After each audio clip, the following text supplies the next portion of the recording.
Hello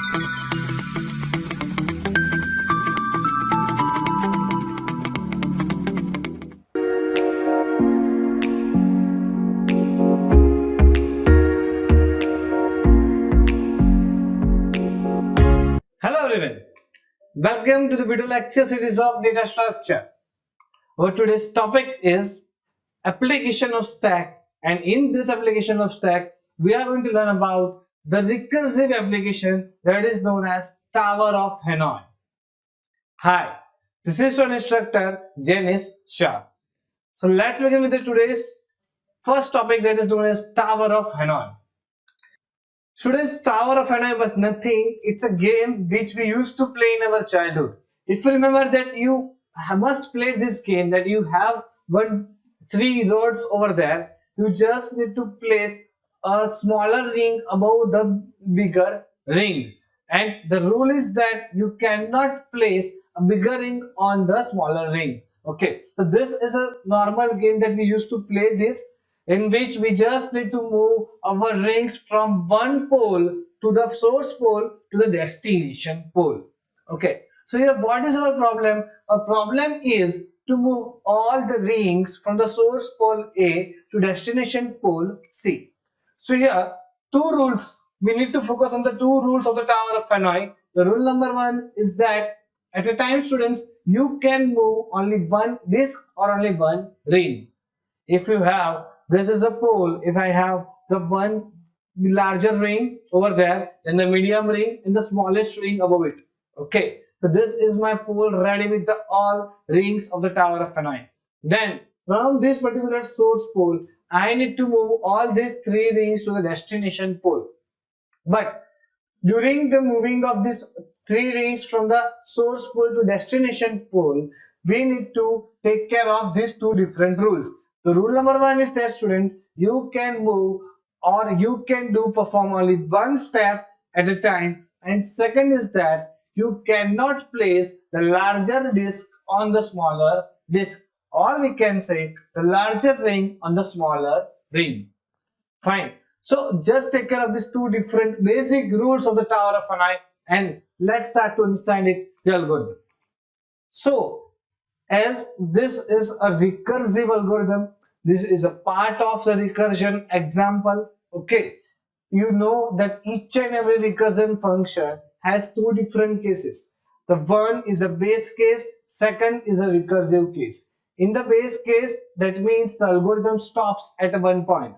That we already know that in a factorial program, if n is equal to 1, then you used to write return 1. So this is a base case of the factorial. Else part is that else return n into factor of m minus 1. So this is the recursive of the factorial algorithm, or we can say the factorial function. So what we need to do over here, we just need to focus on our base case and recursive case. So always remember, your each and every recursion function must contain the two different cases. The number one is a base case and number two is a recursive case. So what is our base case over here, students? If your n is equal to 1, n represent the number of rings in the pole, or we can say the number of disks in the pole. Fine. So for us right now, if the n is equal to 1, students, if the n is equal to 1, then we can easily say that you just need to move your ring from source pole A to destination pole C. Here we have three different poles, like pole A, pole B and pole C. So here is the example of the Tower of Hanoi. Here in this figure you can say that, sir, we have three different poles, okay, A, B and C. These poles are known as the towers. These problems is solved by the Hanoi, that's why it's known as the Tower of the Hanoi. Here we have the three discs. You can see over here in the figure that the larger, above it's a middle disk, above it's a very smaller disk. It is not necessary that to elaborate the example of the Tower of Hanoi, you need to take only the three discs. You can take the example of 4, 5, 6, 7, whatever you want. But the steps are increasing. The steps to solve the Tower of Hanoi in the efficient manner, it will be increasing with the number of disks. So, sir, how many steps it will take to solve the Tower of Hanoi problem with the number of disks 3. That I'll tell you later. Okay, so what we just need to understand over here, that how the algorithm recursive case works. Okay, students. So let's understand the very first line. How you can solve this Tower of Hanoi problem using recursion. So the first move is that you just need to move your n minus 1 disk. See, here we have source pole A, okay, then middle we have the intermediate pole B and the destination pole C. Okay, so what we need to do, we have three different poles.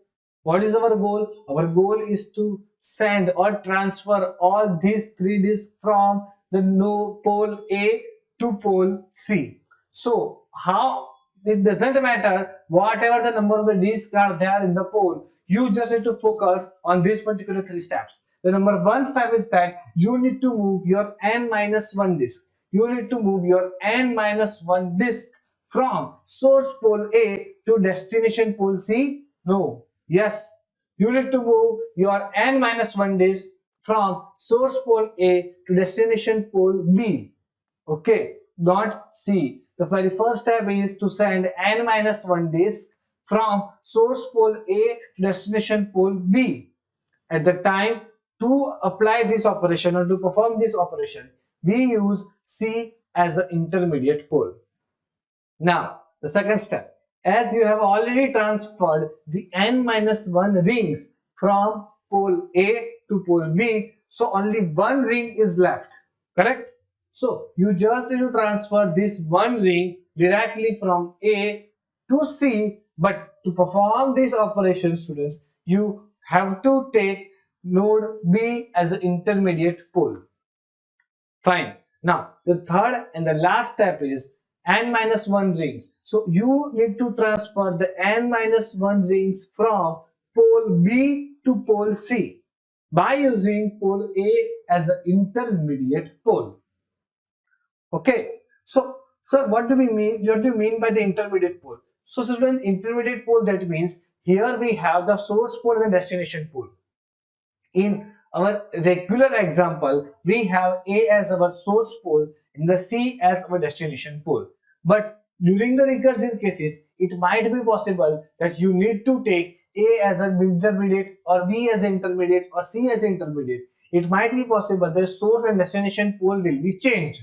So for that, we take over here, the steps are only three simple steps. The number one is to move n minus 1 rings from A to B by using C as an intermediate pole. Number two is move one left ring from A to C by using B as an intermediate pole. And number three is move n minus 1 rings. Move n minus 1 rings from B to C by using A as an intermediate pole. Fine. So let's understand the in better way with example. Students, this is my first case. I am going to take an example that if I have only one ring in my Tower of Hanoi. So here, this is my pole A, this is my pole B, and this is my pole C. What we have, A, we consider A as our source pole, B as our intermediate pole, C as our destination pole. Students, this is very much simple step. If I want to move the ring from A to C, then how can I perform it? Because only one ring is there, you can directly move that particular ring from A to C. So here it is, only one single step you can perform it. So we just need to move ring from A to C. So finally our ring is reached to its destination when n is equal to 1. Now, second step. Just imagine this is a second example. If n is equal to 2, then how many steps it will take? Okay. So here we have the n is equal to 2. So again, let me start with the source pole with the two rings. See, you can easily say the lower ring is the largest. Above it, I put down a smaller disk in the source pole A. So just think about the algorithm. What we need to do this? We just need to send n minus 1 ring from source pole A to destination pole B. Okay, I'm gonna do it. Okay, So here it first step is send A to B. Okay. So here it is. I'm just sending my ring from A to B. Okay. Now step number two. Step number two. Just remember the step number two is that move one left ring from A to C. Okay, I'm gonna do that. So one left ring is that A to C. So from A to C, the larger ring is moved from A to C. Now, third number is just move n minus 1 rings from B to C by using A. But here we have only 2 rings, so it doesn't matter. We can directly move our ring from intermediate pole B to destination pole C. So I'm just gonna do the step is B to C, and that's final.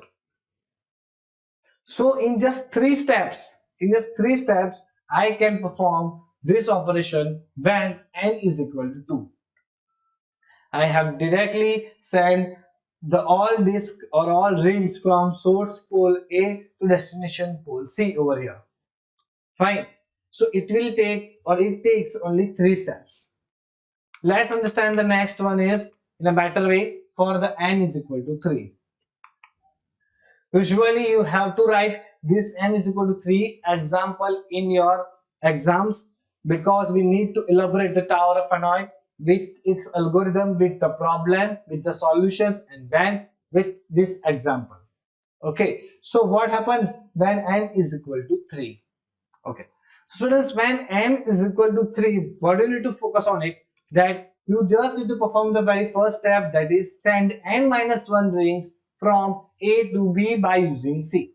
So what is my goal? Well, my goal is to send A to B all n minus 1 rings. That means first 2 rings. I need to send first 2 rings from A to B. Now, let me take the very first step from A to B. I want to move my larger ring. Okay, the first ring. Okay, I can take only the one ring at a time. So my first ring, smallest ring from A to destination pole B. So just imagine I have just put down from A to B.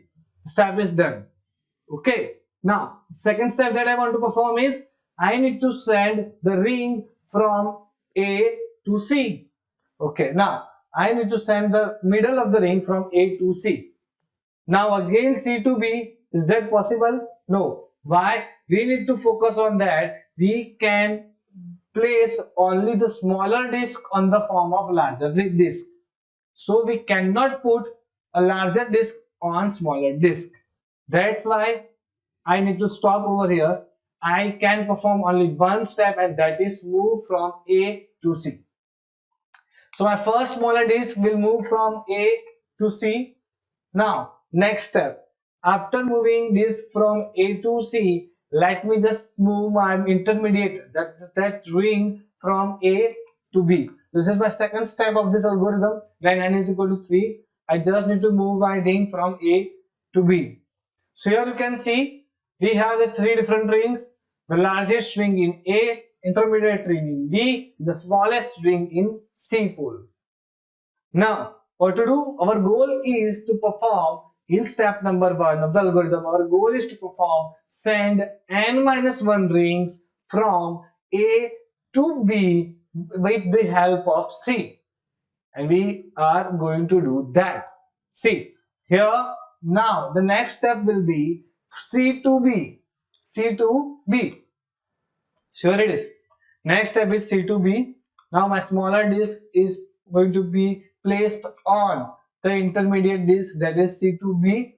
Okay. So see, now my all rules are correct over here. I'm not violating any rule of the Tower of Hanoi because in the intermediate pole B or in the middle pole B, my smaller disk is above on the larger disk. So all rules are perfectly working over here. Okay. So this is a correct step. Now the second number step. What we need to do? We just need to move our one left ring from A to C. So I'm going to do that. I'm just moving my one left ring from A to C directly. So after performing this step, what is our last step of the Tower of Hanoi? Students, our last step of the Tower of Hanoi is to move our n minus 1 rings from B to C. Okay, so let's do it. I'm just moving my smaller disk, the top smaller disk from B to C. Just imagine a situation. After moving it, C has larger disk, C has the smallest disk on it. Now, what happens with the middle of the disk? The disk which contains the middle size, what happens with it? I cannot move it anywhere because I cannot place the middle disk on smallest disk. That's why, just wait for a minute, I need to use a pole to transfer this all n minus 1 disk from B to C. Okay, so what gonna happen over here? Here, if you can see, the n minus 1, the smallest disk, again move to the A. So the operation name is C to A. Sorry, B to A. You have to show these operations on the arrow in exams also. Okay, so do not forget to write like this, that you need to show this like B to A. So I'm performing it, moving my disk from B to A. Now after that, students, after that, what we have? Largest disk in the C, middle disk in the B, the smallest disk in the A. So what I need to do, I just need to move my middle disk from B to C. That is my next step, B to C. So I'm doing that. Now only one ring left, the smallest disk in A. So what I need to do is I can directly move from A to C. So these are the very efficient steps. Your algorithm is completed in, I think so, 7 steps. Okay, one, first A to C, second A to B, third C to B, fourth is A to C, fifth B to A, sixth B to C, and seventh A to C. So in the 7 steps, you can complete your whole Tower of Hanoi problem solution when n is equal to 3. So what do we learn today, students?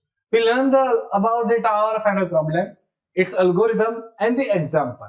But the conclusion is that when your n is equal to 1, you need to perform only one step. When your n is equal to 2, you have to perform at least 3 steps. And when n is equal to 3, you have to perform 7 steps. So in the general term, for n number of disks, you need to perform 2 raised to n minus 1 steps to complete or to solve this Tower of Hanoi problem. Fine.